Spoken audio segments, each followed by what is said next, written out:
Let's just see what helpful messages that they have for us in this particular moment on this beautiful Saturday. Yeah. And what we need to know right now, where we're going, and what's next on the horizon. Guides and angels, loved ones, masters and wise ones, angels and archangels, what are the messages that we need to hear now in this in this group of first timers? Welcome to the live stream, guys. Yeah. For our greatest and highest good as to what's in the horizon. And how do we move forward at this time as well? All right, first card out is the Five of Wands. You know, it's very easy to find ourselves in conflict. And some of us have maybe a tendency sometimes to want to move into that conflict as our first move or as our first priority. And sometimes conflict is necessary. But sometimes also conflict is avoidable. And the first thing that we have here is if you're facing a lot of inner or outer conflict, what's the first way, or where's the first place you can take, right? First step you can take to mitigate that conflict. Conflict should always be a last step as and when absolutely necessary, but it shouldn't be the first go-to. And I think a lot of us sometimes, including myself, conflict becomes the first go-to to kind of move through or to get through or, you know, to kind of feel certain in a way, right? To gain that certainty. And so where have we in our lives maybe created unnecessary conflict that we can take steps to mitigate that and to really see from everyone's point of view? So I feel like right now is an amazing time to take a step back and to see how others' points of view may be really relevant to your own and that don't necessarily deserve all the time to be conflicted with. Yeah. So there's two things here that they're saying as well, because there's also sometimes very necessary conflict, but you can only know when the necessary conflict is when you know what the unnecessary conflict is, and you can recognize that and then only do what the necessary conflict is. And sorting those two worlds out in your own mind or in your own life is going to help you to see more clearly. Okay? Yeah. The other thing is that there are a lot of forces, energetically as well, out in the world that want to create unnecessary conflict. Like, this is the one thing that I would say darkness or evil or forces in today's modern society want to create as much as they can. And it's the one thing that might be dividing us the most, when instead of looking how to unite with others with a different point of view to face a necessary conflict, we tend to squabble among ourselves. And that's what keeps us distracted and deterred from the overall goal or the target of where we're going. So I would say take a look at where that might be showing up here, because there might be a lot of that might be coming from a place of pain. Yeah. That might be coming from a place of hardship or sadness within ourselves, really, where we're looking to lash out or where we're looking to make conflict our first priority. It's not necessarily always our fault or the other person's fault. It is often coming from a place where they feel like they can't be or do anything else other than that conflict.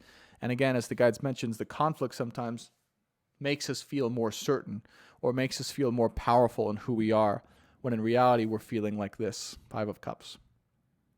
And we're really feeling down about something. We're really feeling down about ourselves. Jennifer says, needed to hear this. I'm in conflict with my siblings over my mom's death. I'm sorry to hear that, Jennifer. And that's never an easy time, right?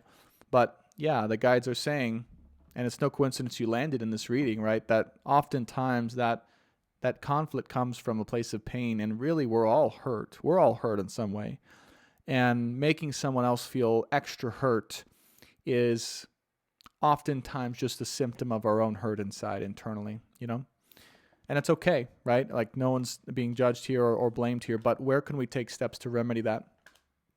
All right, we have the Lovers, the Queen of Cups here, and Four of Pentacles. So there's a love situation here as well, like a divine love situation here. Or what Spirit's saying is that collectively we're going to be coming into, and it's going to be very clear, our divine love situation. And it's going to be made very clear what is not divine love and what is divine love. And if that's starting to happen to you, right? Like they're saying, don't try and hold on to what is not divine love. Okay. Don't try and like hold it down or hang on to it, because it may be scary. Some of us, it may be really scary to accept what is not divine love, and to be able to let it go. Yeah. And that's a part of the collective fear here is, realizing the truth of what is and what is not meant for us, and then having to let go of what is not, and to move forward. Yeah. And I feel like that's also, right, affecting work and the heart space, generally speaking. So the first part of the collective healing is, for you guys that were here, was in the heart chakra. And the heart chakra was basically saying that because we weren't fully receiving divine love or the unconditional love that's around us for ourselves in our heart, it was affecting our ability to believe in ourselves and to put in the work or to move forward in a confident, positive way in our jobs, our career, and wherever it is we're going. And that has to do with the fact that maybe in love, right, generally speaking, it's becoming really clear what no longer is divine or true for you and what is. And when that clarity becomes created, if we're still holding on to what is not for us, that also affects our confidence when it comes to moving forward with our passion and our work and our purpose. And the more we move into receiving what truly is divinely aligned for us, and we're certain with that, and we take that leap of faith with that, the easier our work becomes. Yeah, because the more authentically fueled and excited we become for our lives and our life purpose. Good. Knight of Cups, Six of Cups, Knight of Wands. So, and this is true whether you're in a relationship or not, right? Single or in a relationship. Either way, it's, right, the energy is the same of clarity is coming in, right? You could be in a relationship, you could not, but clarity is coming in as to what is truly for you, what is truly not. And so when the time comes, don't be afraid to let go of what is not. Okay, don't try and hold on to it, because that's also affecting money, specifically money. So those of you guys who are suffering from money issues at all, it comes from a place of still maybe not accepting what is not for you and trying to hold on to that. And that also represents a part of yourself that doesn't know your own worth and therefore is not able to manifest or attract money as much as you would like. Okay? Very straightforward message there. Good question. We'll talk about that in a second, JC. What can I do if I'm feeling drained? If you guys want a live personal theta healing, link to donate is in my bio. We can do those after this if you guys want. But I'll finish just reading and answer some questions. Knight of Wands, Six of Cups, and Knight of Cups here, followed by the Three of Swords, and the Seven of Swords. So it is a time where we may feel just like we've been almost tricked, or there's been some type of really heavy illusion that we've been in for a long time. We may feel deceived as well about something that we thought was really true or really honest or really good. And it turns out that thing was not that at all. It turns out that thing was just something to steer you forward onto the path that you needed to be on for yourself. Yeah. And something that really allowed you to embrace parts of yourself that you never would have embraced without that thing in your life. Six of Cups here, Knight of Wands and the Knight of Cups. It also helped you to feel and be more free within your soul and free within yourself, and to embrace those parts of yourself that would make you feel more free. Okay. But it was never meant to continue or to last or to persist beyond a certain point. Okay. Yeah, and this is someone that you felt or you were divinely connected with, or you felt you were in a true love situation with, but that was never really the case. And to some of us, that feels like we are getting deceived in some way, or we've gotten out of some deception, or we've been tricked into thinking such is the case by the divine. But again, that was specifically so you could look at and to embrace the parts of you that would allow you to feel free in who you are and to be who you are to the fullest extent. So yeah, there's the Death card as well. Okay, so the end of these illusions, the end of unnecessary pain and sadness that comes from being trapped in an illusion of sorts and going through that uncomfortable transition into truth and clarity into in our lives. Chariot card, Page of Swords, Wheel of Fortune, and the World card.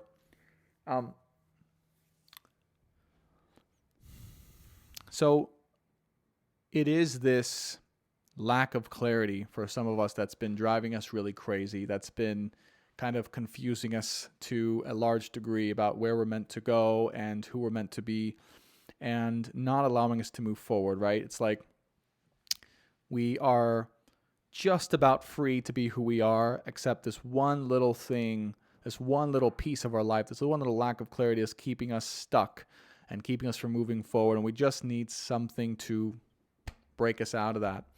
And that is here. That is here now. That is like gonna hit you right in the face, like a train coming, right? Like a chariot moving forward. Like it's gonna be a boom, and it's gonna be like, there's your destiny. Like that's where you're moving forward. Like don't, there's no need to doubt this anymore. And it's gonna be very hard to like deny it. You know what I mean? You can stay in denial, but it's not gonna be. You're gonna know. You're gonna know it's not aligned to stay in that place anymore. So, tower moment here. Many of us, this has happened because of some tower moment or sudden shift that we've had to go through in our lives recently to realize a truth within ourselves that we wouldn't have normally otherwise realized. And this has been one of the most positive shifts in our mental health or our mindset for a while. And for many of us, it's led us to have more faith and belief in God, in Source, and the Divine, our Creator. So it's been a very positive shift that's happened very recently. Or if you're still kind of muddling through after some dramatic shift that's happened in your life, I promise you it will get better. And even if it is really tough right now, it's going to lead you closer to the Creator, to God. Page of Pentacles, Six of Pentacles, and the Ten of Cups here. Last cards out for the reading.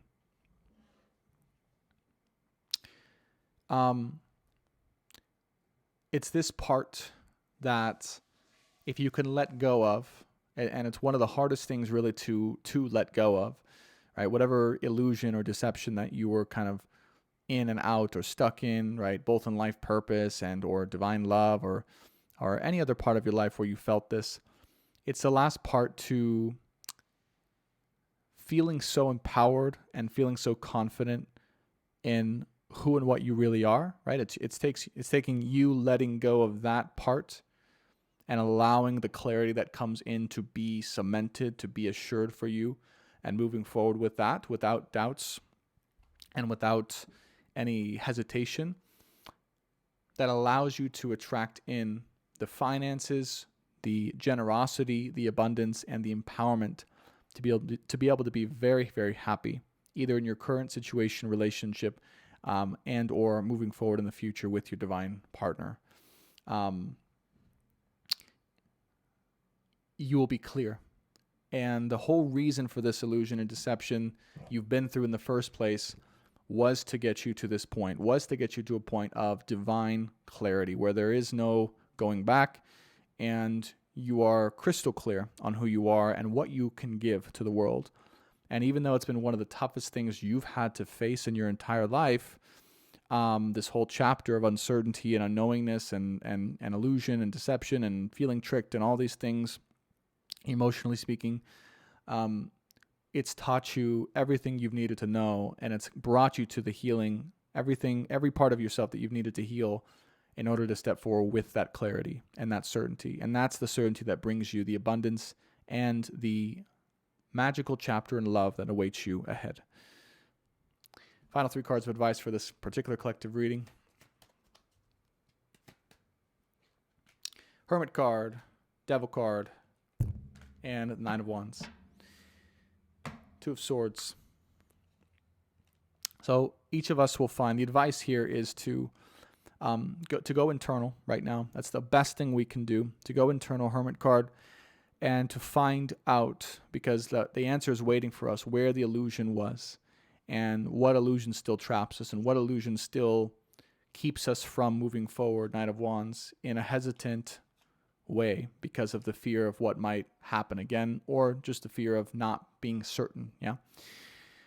And so if you're ready to find your certainty, if you're ready to find your clarity, and you're ready to find what is holding you back from the next chapter for you in love and in life and in purpose and money and all the things, the best thing you can do is go within right now and to find that and to ask for that clarity, and it will be given to you. That's what I'm feeling and seeing is it's ready to come in for you right now. Okay. All right. That's it. It's our collective reading.